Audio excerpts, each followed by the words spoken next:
The special session's still on hold tonight. We have the latest from Austin and D.C. Plus, it's something that comes with the summer heat, mosquitoes, and with mosquitoes, West Nile virus. Tonight, we break down what you can do to stay safe. And we are all looking forward to the weekend, but will that weather stay on our side? Chief Meteorologist Matt Hines gives us the latest forecast. Your Krhd News starts right now.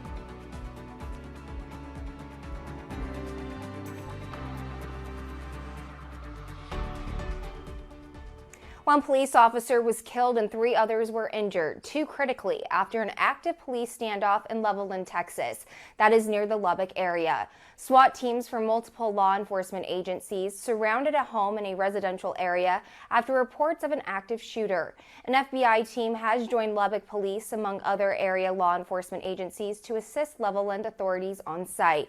First reports of shots fired came around 2 p.m. Thursday, but there's no word yet on the identity of the suspect barricaded inside the house or their motive.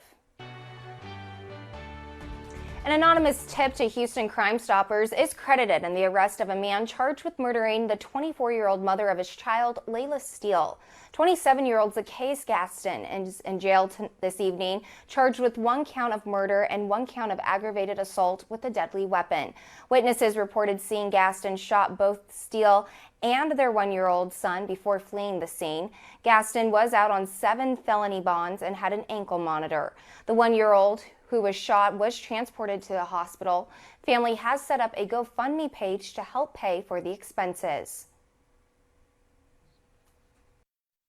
There is nothing special about this special session.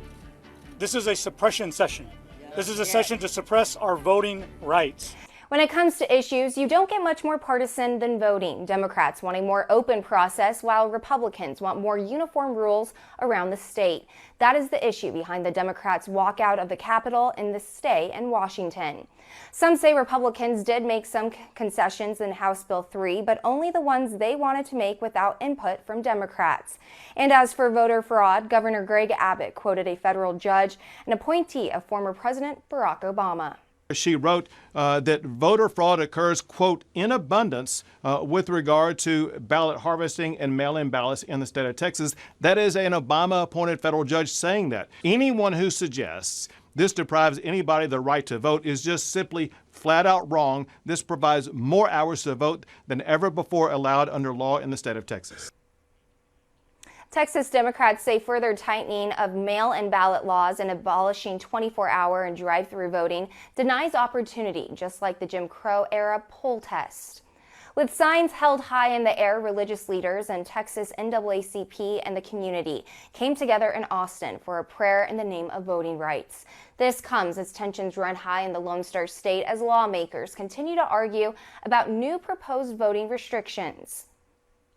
Meanwhile, Texas Speaker of the House Dade Phelan says he is personally chartering a plane to Washington Saturday to pick up any House members who want to return to Texas. He says, quote, I am demanding all of our colleagues in D.C. to contact my staff immediately in order to secure their seat on the plane and return to Austin in order to do the state's business. The state of Texas is waiting. Phelan also announced today that he removed El Paso Democrat Joe Moody as the Speaker pro tem. Phelan announced the move was effective immediately. Moody is with most House Democrats in Washington, D.C. Republicans can't remove Democrats from leadership roles, but Moody's role is different. The Speaker pro tem performs the Speaker's duties when the Speaker is absent. Moody served 2 sessions and was considered one of Phelan's closest Democratic allies. Well, in other news, the West Nile virus is in the Brazos Valley. Brazos County Health District Mosquito Surveillance Unit confirmed samples tested positive for the virus. The mosquito trap that tested positive was in College Station in the 77845 zip code. Health officials say this is the 2nd time this year mosquitoes have tested positive for the virus in Brazos County. Here are some things you can do to prevent exposure to mosquitoes. Use insect repellent that has DEET, long clothing, drain standing water, limit your time outdoors.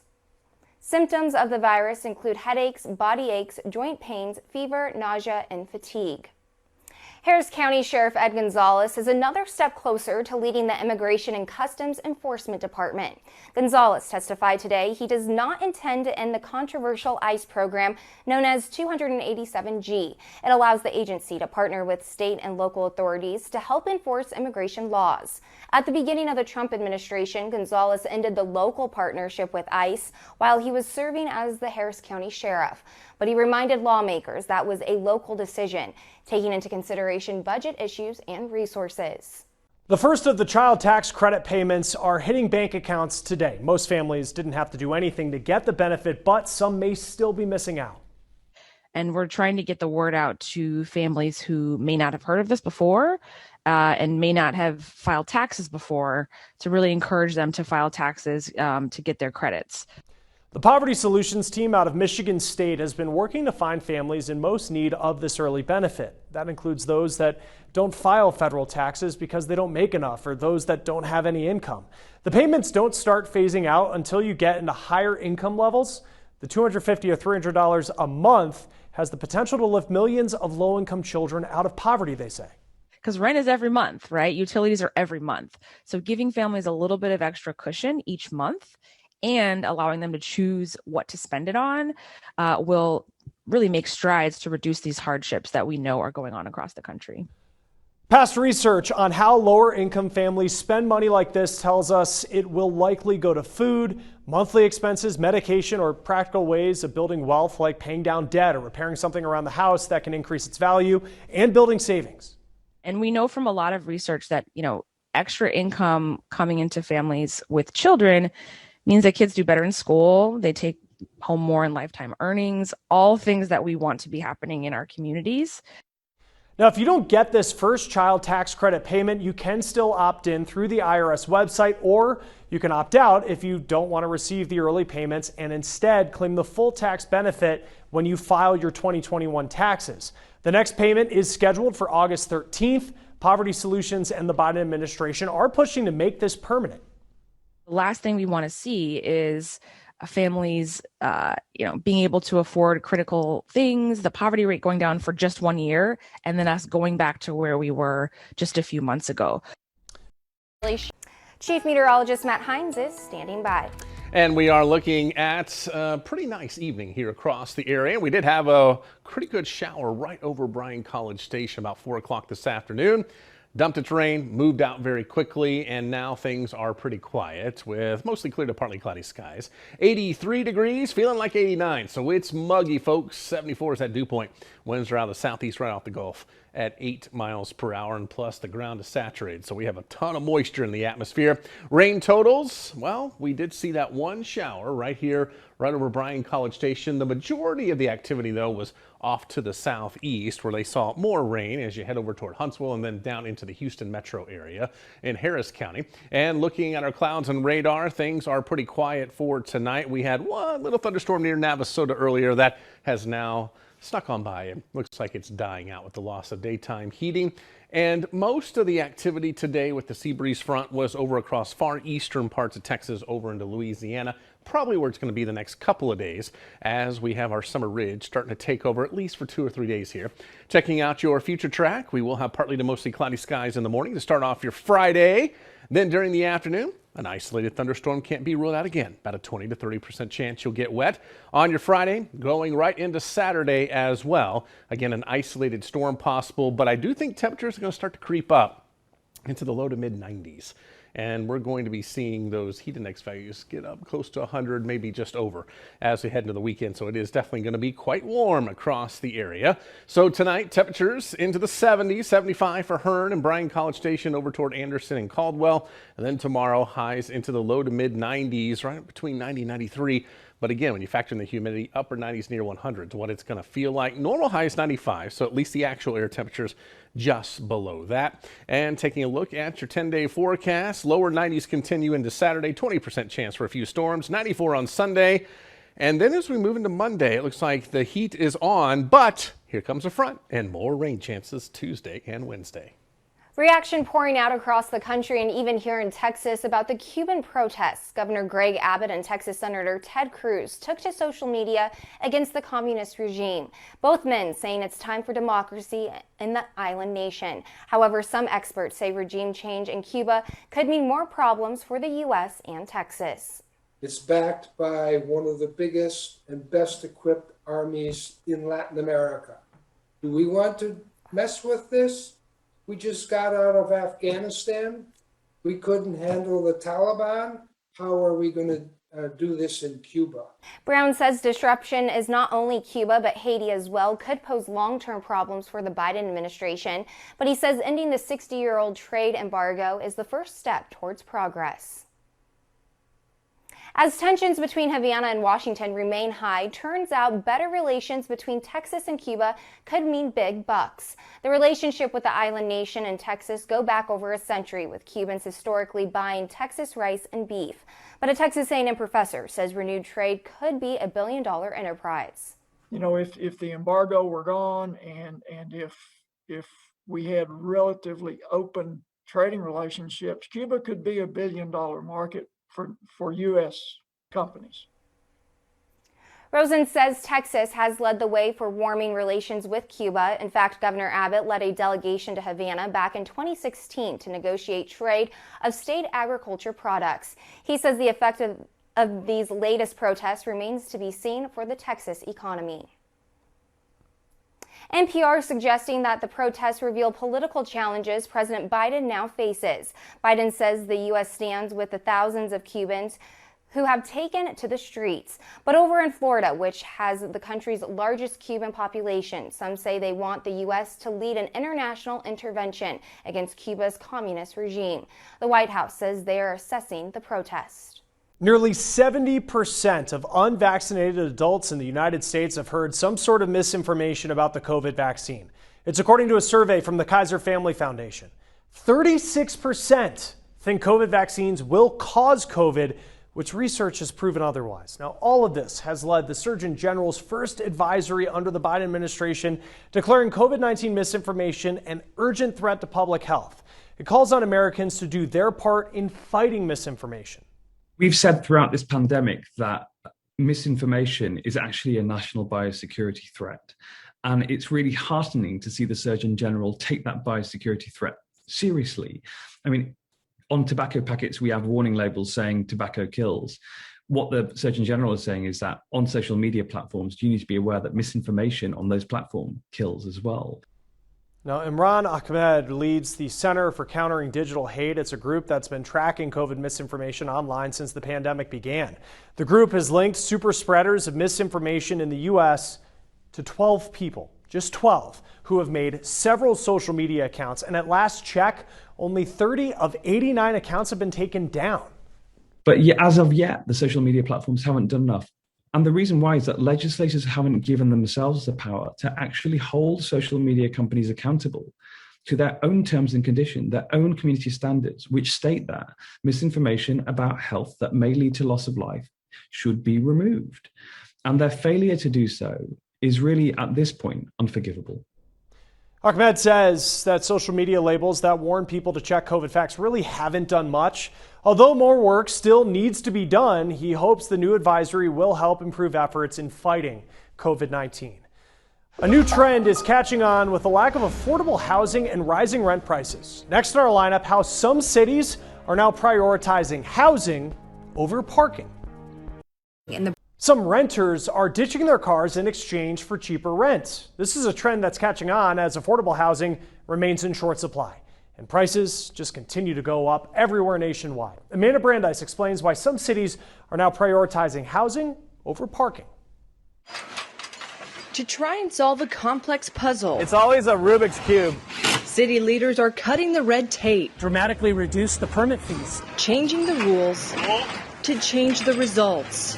And those savings we can pass on to our tenants in the way of lower rents. Real estate developer Gilman Bishop is among the first to break ground in San Diego's urban experiment. Lose your car, get an electric bike and ride it to work, walk to the bus, walk to restaurants and the grocery store. In most U.S. cities, developers are required to include parking with new buildings.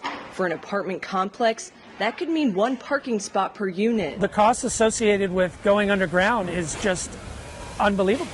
Anywhere from $30,000 to $50,000 a unit, which Bishop says drives rent prices up for everyone, even those without a car. This whole side is going to be glass. San Diego's among a growing list of cities abolishing certain parking mandates for projects like his. We could have built $25 million condos here with parking. Instead, it'll have 100 units and no parking. There are a lot of micro units in this project, but there's also 2 bedrooms and 1 bedrooms with, beautiful custom cabinetry and neat finishes. So, we're trying to make it a really nice place to live as well as affordable. If done right, they say the model can be replicated in other cities. You can't waive parking without being along a transit area. We've got a bus stop. We've got active bicycle lanes right here. It's a 10-minute walk to downtown San Diego. The footprint of parking is much greater than the footprint of housing or manufacturing or retail or anything else. Donald Shoup is a professor of urban planning at UCLA. He says parking requirements have contributed to urban sprawl, increased carbon emissions, and traffic congestion. Nationwide, there's an estimated 8 parking spots for every car. It'll be a very slow withdrawal process because most of the parking is already here. But as California considers removing certain parking requirements statewide, others could follow. A more mobile lifestyle that embrace walking around their community, walking or biking to work. As his once impossible vision becomes reality, Bishop hopes other cities will take a chance on change. In San Diego, I'm Amanda Brandeis reporting. With surges happening now with the Delta variant, health officials are making a new push to get vaccinations to people who are experiencing homelessness. Numbers show a much higher death rate for that community over the general population. But those officials say there are hurdles in their mission that put a spotlight on existing inequities. Forrest Sanders shares with us the work being done to make inroads with this community. If they want to find me, I am here. I'm down here from 9 in the morning till about 5:30 at night. Always at the same cross street. This is his spot. Always listening to music pouring from car windows as they drive by. Play some Ted Nugent or something. The gig for newspaper man Paul Arndt is keeping people up to date, keeping them informed. Hey, what's up? Good to see you, buddy. Yep. Paul, he's a good man. You see, Paul sells for The Contributor, 32, a street paper in Nashville, Tennessee. 47. You're a good guy. I don't care what everybody says about you. I don't either. Vendors who have experienced homelessness step up to the window and order papers. 20 papers. And they keep the profits of the sales. Thank you again, brother. In the pages of the paper, you'll even find the occasional opinion piece by Paul. Once in a while. But today, Paul has a new take he's sharing. Once in a while. One that you won't find in the pages, one he hasn't written. He's going to tell it to you right here, right now. Common sense should tell people, get the shot, so get in there. Get it. Get it over with. Paul's concerned about people who experience homelessness and their hesitation to take the COVID vaccine. They think that the vaccine come out too soon. They're scared they're going to wind up in the hospital from the vaccination, which is not true. Which is not true. Because of their living conditions, either in a shelter, in a congregate setting, they are more likely to contract the virus. Bobby Watts is the CEO for the National Healthcare for the Homeless Council and also a member of President Biden's Health Equity Task Force. People experiencing homelessness are dying at higher rates than the general population from COVID. Studies around the country show about 30 to 40% higher rate. Watts says there is some good news for Paul's home city of Nashville. Here, it's estimated that of the population of people living homeless, about 60% have been vaccinated. That's higher than the vaccination rate of the general population of the city. But what about numbers for cities across the rest of the country? Watts says those very important, very useful numbers for vaccinations among those experiencing homelessness aren't there. They aren't recorded in many places. Missing data is a form of oppression because you can't identify a problem, then you can't solve a problem. And Watts says with the arrival of the Delta variant, there's an urgency to get work done within a community that sometimes does not trust the health system and gets a lot of misinformation. Watts says vaccines have to go directly to where people are, at camps and at shelters, and use trusted messengers. In Paul's case, I'll trade you badges. someone with the contributor went with him to get vaccinated. And I said, yeah, I'm definitely going to get it. I'm definitely going to get vaccinated before something happens to me. Paul speaking today in the hope someone will hear the words of a friend with shared life experience who keeps people up to date and informed. Everybody should get the shot. Everybody. That's the Newspaper Man Perspective by Paul Arndt. In Nashville, Tennessee, I'm Forrest Sanders. Forrest, thank you. And another blow to that newly approved and controversial Alzheimer's drug. Two major medical centers say they will not give patients Aduhelm. The Cleveland Clinic did its own review on the drug and said based on safety and efficacy, it's not going to carry it. Doctors could still prescribe it, though. Patients would have to go somewhere else to get the IV drug. Mount Sinai Health System's decision not to carry it seems to be based more on how the FDA came to approve it, which is being investigated. Finally, in our lineup today, the work week is changing for some as more companies are bringing people back into the office. Why Thursday may become the new Monday. Jimmy Kimmel is up next. Good Morning Texas is on the air tomorrow at 5 a.m. Thanks for joining us.